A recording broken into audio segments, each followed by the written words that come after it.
I'm with Iris Patin, Executive Director of Butterfly Circles. I'm with Bart Bateman, Executive Director of Transology. Hi Iris.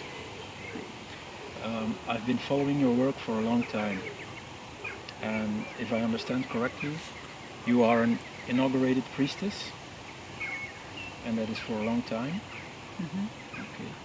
That's correct. So, and I was wondering what the energy that you use in your work, in your line of work, is that compatible with extraterrestrial visitation?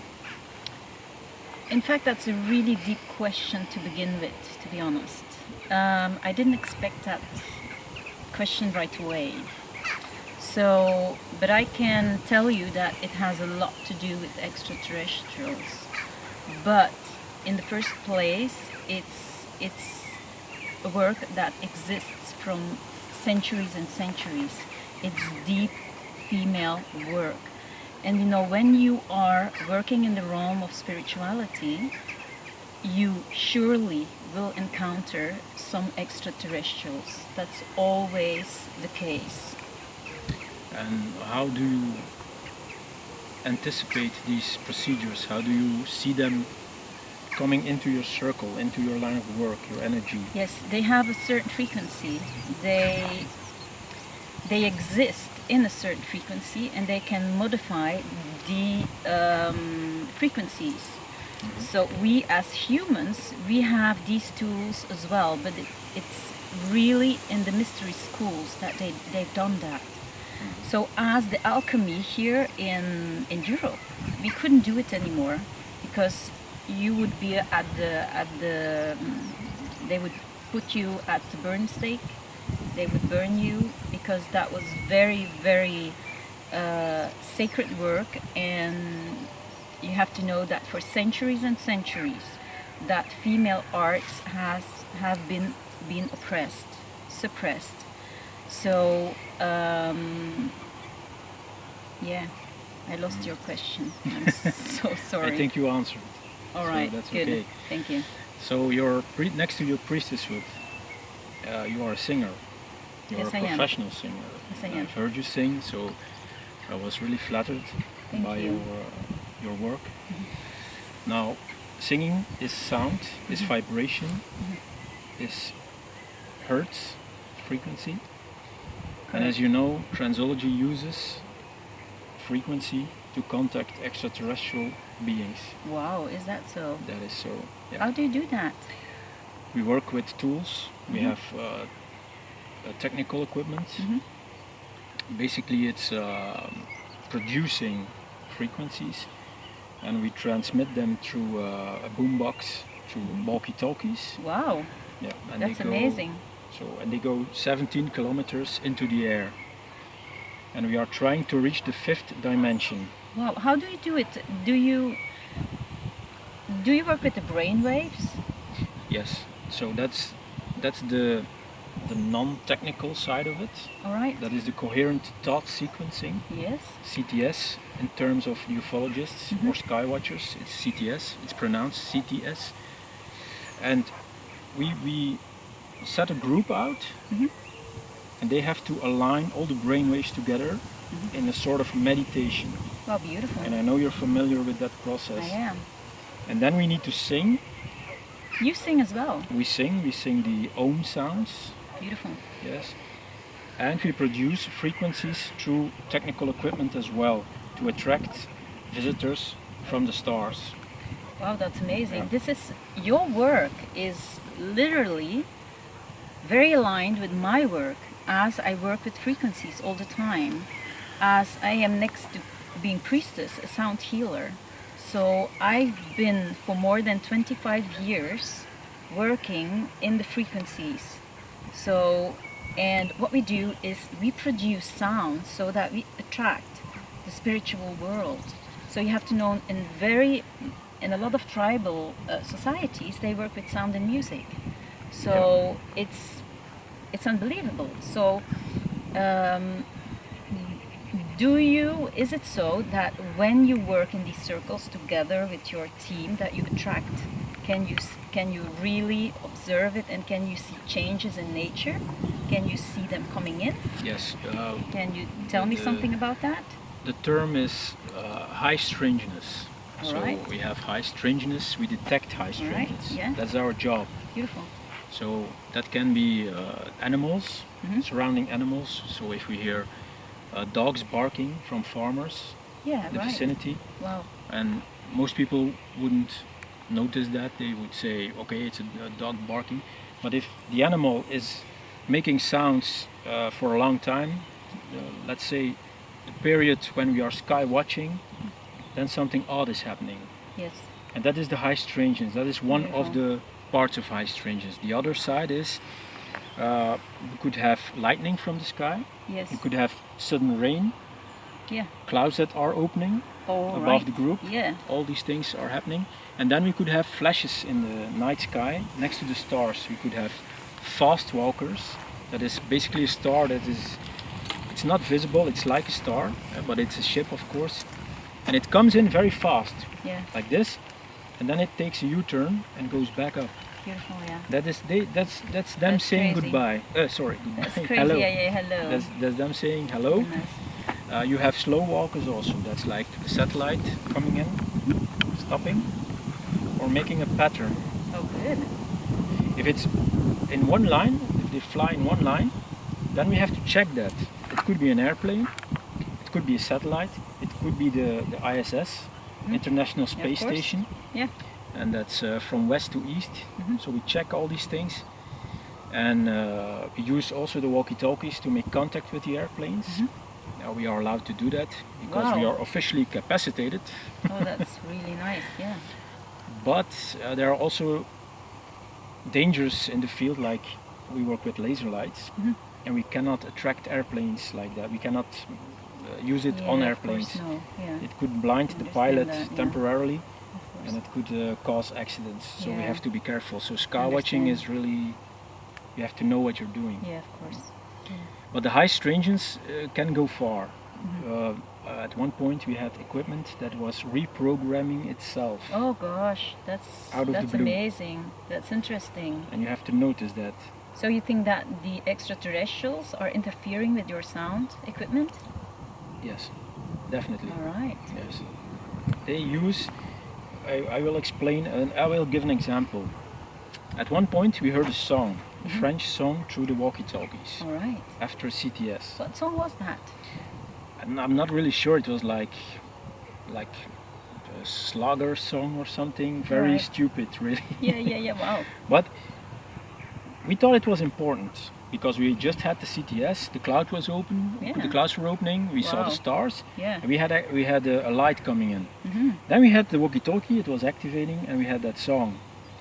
What I did was I took an audio track, I recorded the song, Good. and put it right back on the walkie and send it back up. All right. Yeah. And then something odd happened. Tell A us. huge sphere, an orange huge sphere was coming above the tree line, Yeah. very slow, and it stopped. Wow. And if it stops, it can only be a helicopter if it's man-made, if it Yes. stops. Yeah. Or a drone, but Did it drones made are... a sound? No, it was No. completely Silent. silent. Wow. Yeah. And it stopped, and then the walkie-talkies just went crazy. How many Static. people were there? How many people? Three people It was, saw it. Yeah, it was a special team put together for that purpose, and we had a very good result. Yeah. Beautiful. Yeah. Wow. So, but let me Amazing. get back to you because All right. I want to know more about your work. Okay. Shoot. So, you perform ceremonies, I do. and are you aware that it's almost the same as the CTS? I am aware. Yes.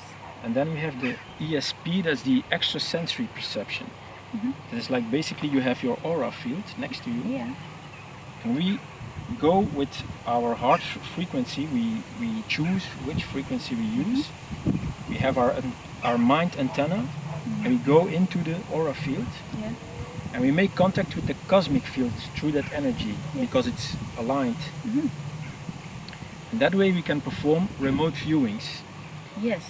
But if you do a remote viewing, the technical term is ESP, extrasensory perception. If you do that, then you come into a danger zone, because people that know, like you have CIA, FBI, all departments that use these techniques, Same technique. they can spot you. Of course they do. Yeah, They spot me all the time. that was And my question. I did not know what it was, to be honest. Every time when we do a performance, we have performed a lot of ceremonies, sacred ceremonies, and we've done it in many very important sacred sites. And every time when we perform outside, there are helicopters tracking us, and we have people, guardians, I don't know where they come from, militaries that say we have to stop what we are doing. And my people are saying, well, she's teaching us, she has to stop immediately. So I did not know why they did that, you know, until you were saying that you have the same problems. So what we do, we perform, we have many ceremonies we do in sacred sites in the earth. So they don't bother us anymore. But as you are talking about modifying the field with sounds and stuff, I've been traveling around the world for 25 years now. Amazing. To really investigate how Native Americans, how Native Earth people are doing this, because they do it without technique, without the how do you say that? The equipment. Technical equipment. Yes. So I've been trained and initiated by natives and all over the world, because it's my passion, and I work only with sound, with the voice. So I've been trained to modifying the field, and I can enter different dimensions at the same time. So I've done this, I think, for whole my life. I'm doing this, not for now. In the beginning, when I was little, I already did that, but I was not aware of it. But now it's really nice to meet you, to hear what your experiences are, because they are really likewise. So it's very interesting, because we are in fact more in the domain of energy and spirituality, and you are more in the domain of science as well. So that's correct. It's really nice. Yes.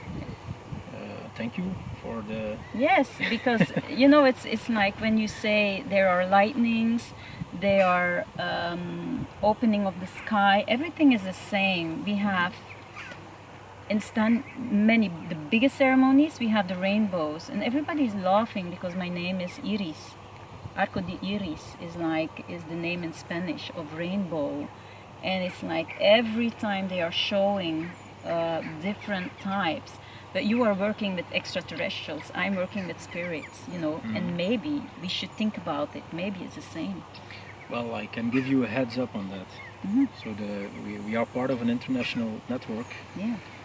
And all important, hardworking ufologists are in that network. It's a close group. They're really close. Wow. They're all buddies. And now, and this is very important what I'm going to say now, the extraterrestrial concept is going to be shifted to the term interdimensional. All right. Yes. Or Gee. intertemporal. Oh, that's crazy. We know that they travel That's through nice. time. Oh, they do, definitely. fifth. And through dimensions, Yeah. really. That's why if you see, the old term is UFO, I will explain later.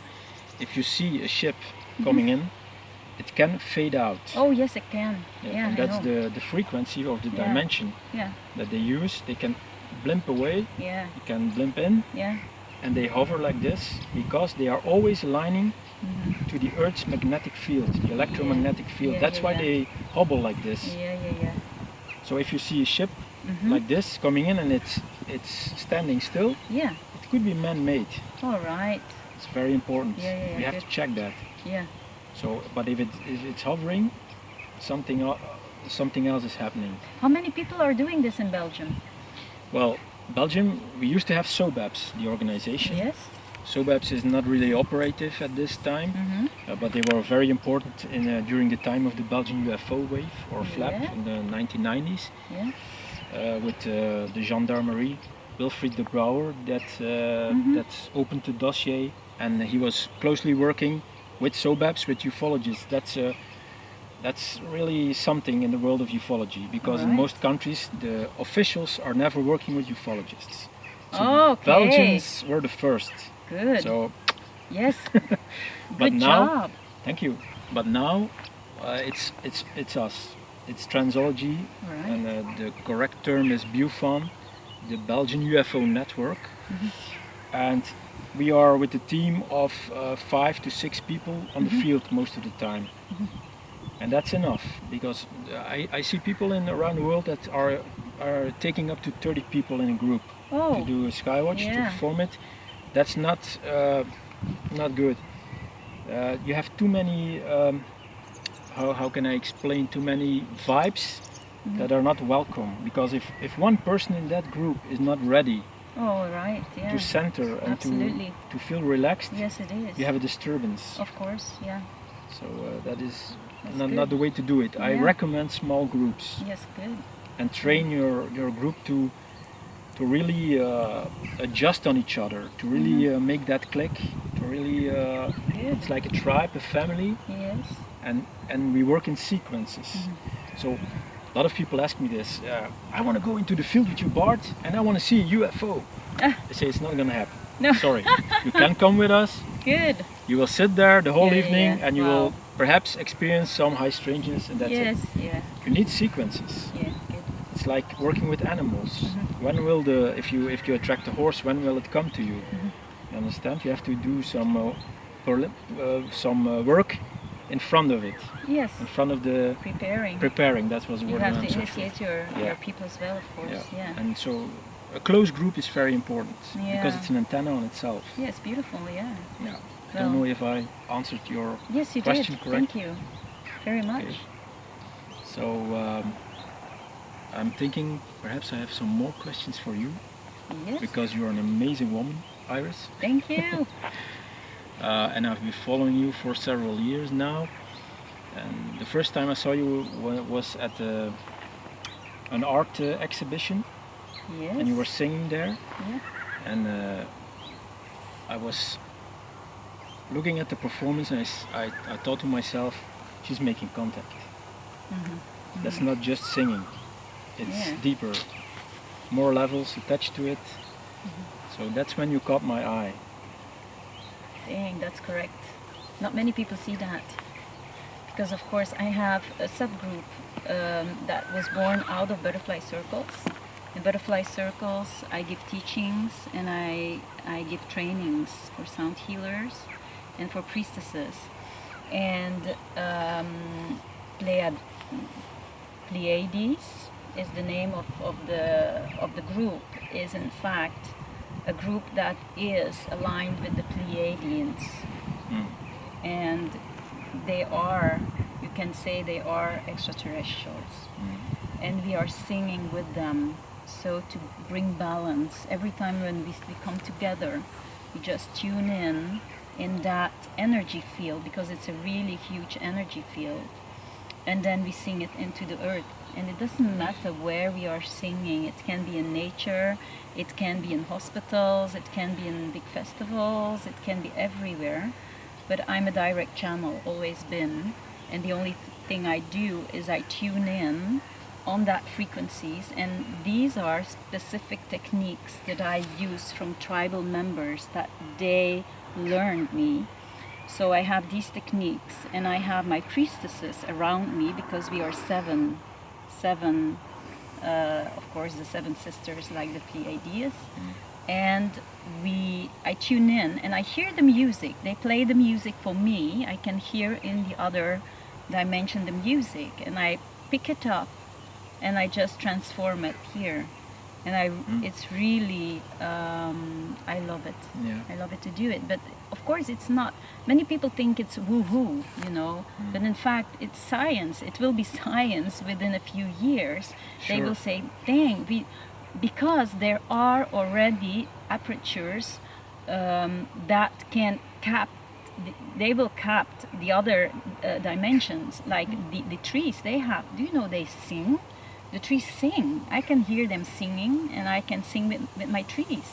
This was a Celtic tradition of the bards. You know, you have the druids, the bards, Yes.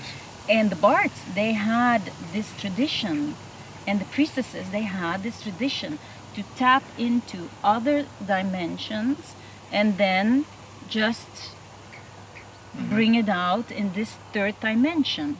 Because we have different dimensions, and it's really an art, it's really science to navigate different dimensions. And this is the main thing I do in butterfly circles. I teach people to be multidimensional beings, Yes. because it's very important in the transformation of the earth. The earth is transforming. We are in a huge shift of humanity where all dimensions come together. And this is my main work. It's like a midwife of the earth. Yes. And this Yes. is what I'm doing for centuries and centuries. Well, the shift that you're explaining, we call that the disclosure area. All right. Sorry, era. The Yes. disclosure era. And that is basically that that humanity in itself will be able to understand things from an extraterrestrial point of view. Oh, that's interesting, yeah. Like in the Bible, you have the story of Jesus being born, Yeah. and there was no No. conception. No. So that from the extraterrestrial point of view now, through science that we have created on Earth, we understand that it was made in a laboratory. Or maybe he's a half-breed. Half-breed? What would we say about that? That's correctly. It's this information is black and white in the military dossiers of ufology. Yeah. So there's no question about it. No. Jesus was a half-breed. Yes. His mother Mary was just taken. Wow, was that in the official papers? Yeah. His mother was taken. That's amazing. She saw a bright light. Yeah. And in the Bible they speak of Gabriel, the angel Gabriel. Yeah. But it's the just a messenger. voice, Wow. the messenger. And the voice, the annunciation, the voice said, don't be afraid. Something beautiful is going to happen. Wow. Mary Yeah, it is. she fell asleep and she was taken to a ship, Wow. abducted, that's the term. And there she was conceived with sperm. What a lovely story. Yes, it was, It's unbelievable. but it was Nice. half extraterrestrial, half human. Wow. Her own DNA. Yeah, wow. And that's why Jesus had a larger DNA, he had different helixes. We have only two Yes. strains. Correct. If I read correctly, it was 3 strains that Jesus had, and that's why he was able to perform all these miracles. Yeah, unbelievable. See, it's a teacher on earth. Yeah. And in the file, it said that the extraterrestrials were still crossed that we killed Jesus, because it was important. It was a test. Wow. How far we stood at that point for the disclosure to happen. Wow. You Yeah. see, It's unbelievable. we yeah. need to shift from Nice Earth story. perspective Yeah. through extraterrestrial perspective on ourselves. This is what happened. This is what is happening now. It's largely this is, and I really truly believe what you are saying, because it makes sense. Yeah. And to be honest, it was not only. This is for the record here.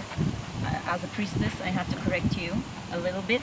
Please In do my so. perspective, you have Jesus, the boy, was born out of Mary Magdalene, but you had also Mary Magdalene was born out of Anna, and this is a really big line of priestesses, and he was a big line of priests. Don't forget it. So the And so extraterrestrials chose a priestess. they've chosen because our world is duality, and they need here a man and a woman. From the perspective of the extraterrestrial, it would not be correct that it would be a man who should be the Messiah. No, it's not. If you logically feel it, it would not be correct. So they have both sides that are mixing together as the Christ figure. That was So they have created also a woman yes. as a half-breed, perhaps. Of course, yeah, they did, because they are from the tradition Essenes. Yes. So that's a really sacred society. because they do a lot of miracles, and they know they have these alchemy, and they kept it secret because it's so sacred that sometimes you have to keep things secret because it could be dangerous for people who don't have this level of consciousness. So, and you are providing that consciousness, you are creating it, transpiring it throughout the world with your work. That's correct. That's your job. This is what I've been doing for many, many years now. Yes. Yeah. And how does that feel to come all this way? And now we are stumbling into the disclosure era. So many things are opening, that's what it means. Yes, it is. It's not the apocalypse where everything burns. It's truth that's coming down. It's opening. It's consciousness. Yes, every time when consciousness is coming open, you have this big light coming, and it will open things. But you don't have to. You cannot forget that the humans, they have the free will, and many humans, they don't choose it. They don't want to go into that disclosure.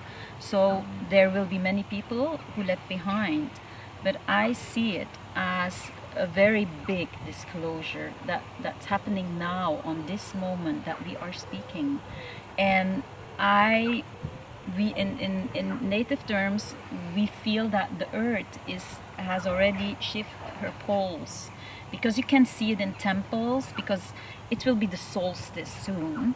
And when you are in a temple, you see the alignment of the sun coming into the temple. And this alignment has shifted already, because the sun is not coming in, not anymore at the exact time of the solstice. And that's very important for the ancients. They know that we are in the midst of the Earth's transformation. And it's a huge shift. And I'm so happy to be one of the, how do you say that? One of the beings who can help in that process, in that evolution. Providers. Yes. Yes.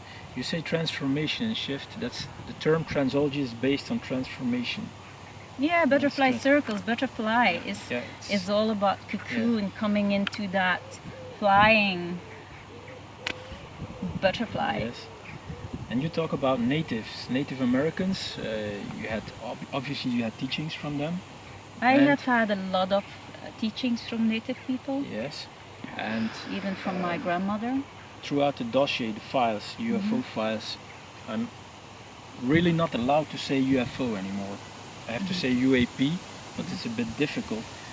I will explain this perhaps at the end of the interview. But in the files, you see the natives. Let's isolate this on the American natives, the ancients. Yes. They are very important in terms of ufology. Wow. Why? Because they use power places, sources, where they made contact in the fashion that you are doing with your priestesses. Yes. And one story is about Mount Graham in Arizona. It's a very special place for the Indians, and I believe it was the Hopi tribe. Yes, it was. Yes, and the Vatican, who is aware of the files, they have their own files, their own system of UFO files. Yeah. And they have control of that mountain, Mount Graham. Okay. And they've built an enormous telescope there. Oh, they do, I know. And the telescope is called the VAT, V-A-T-T, wow. or Lucifer, the light bearer, the light bringer. Yeah. And the people that work there are working for the Vatican, they're priests. Okay. They have the white colors. And they are also working for NASA. Oh, that's interesting. Yes. And one of the priests, or the scientist from NASA, is called Guy Consolmagno. And Guy Consolmagno is speaking out into the world of what is happening there at Mount Graham. And that is the drip feeding. He is paid to do that. All right. Most people think it's very... Why does he do that?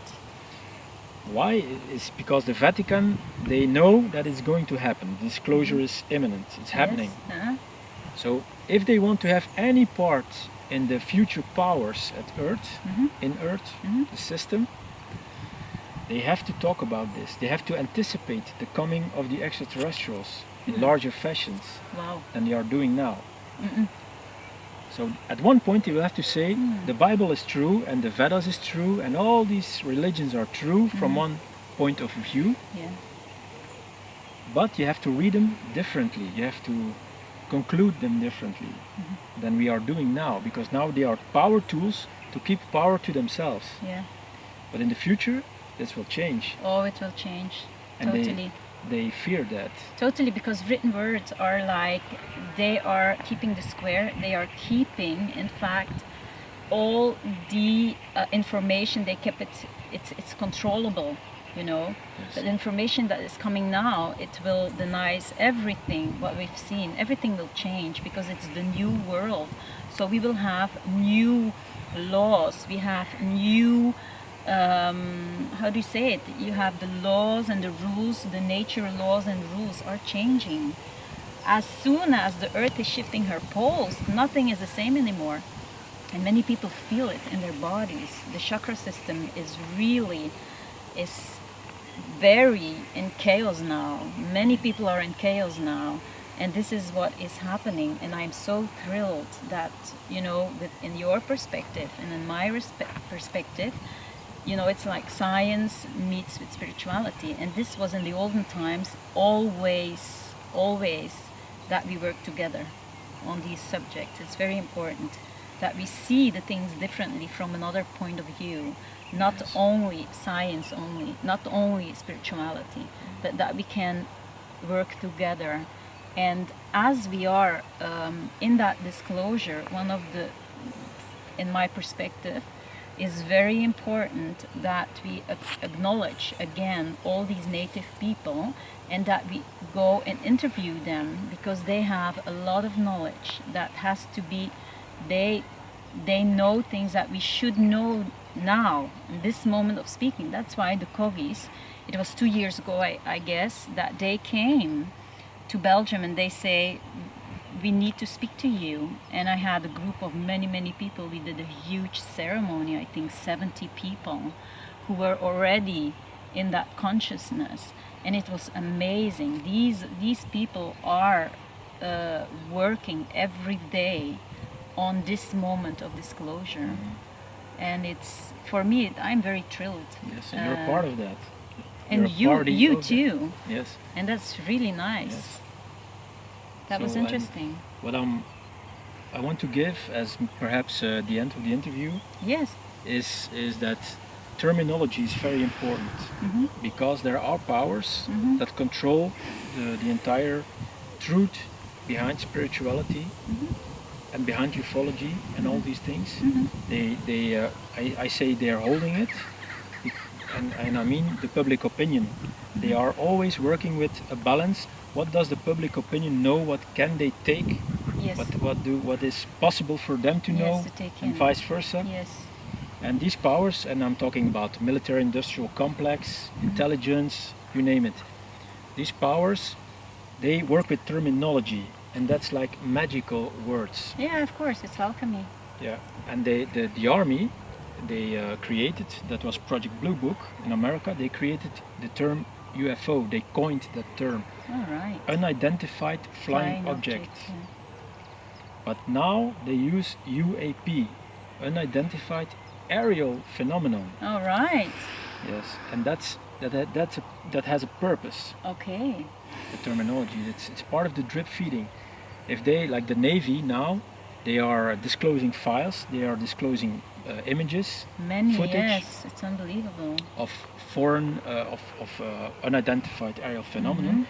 But they could say in a few years, it's just foreign technology, people. We didn't know what it was. All right. So be aware of that. Okay. So that's good that's that you say that. Yes, that's the terminology they use. We are not aware of that, of course. Yeah. Is to keep them safe. All right. And then they have public installations, so to speak, that create things to make the public, let's say, the public opinion. They are crafting it. Yes. They are positioning it Yeah. through movies, through books, Okay. through media, Yeah. and they have all these terms around it. They capture it. Yes, I think they've done it for centuries and centuries, because when we were in societies, when we had priestesses and priest societies, when we were really spiritual, that we could act upon in our circles without being suppressed or being slaughtered or whatever, then already they've done it for many years, and still they are doing it. So I think we really should be aware of that. Yeah. But I think it's the time not to fear anymore, but to really do your work, Bart. You are doing Yes. really nice work, Thank and you. we need that. We need that. You So do come you. out into the field and tell the world about it. Yes, and you're doing the same. I'm doing the same. And I'm That's so glad true. to have met you, Iris. Thank you for having this interview. Thank you so much. Thank you.